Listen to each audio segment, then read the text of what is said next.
Welcome to Instant Data Services. In this video, we are going to demonstrate our U.S. hospital entry form filling Autotyper software. First, we open the image files provided by the company. The information from these images is then converted and prepared in Excel format. Here you can see the Excel files ready for the Autotyper. Now, let's open the Autotyper software.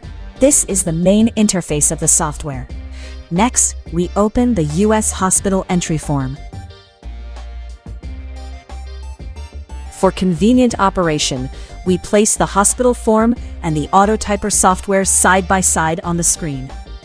Inside the Autotyper, first select the required pattern file. Then select the corresponding Excel file. Now click the Begin button.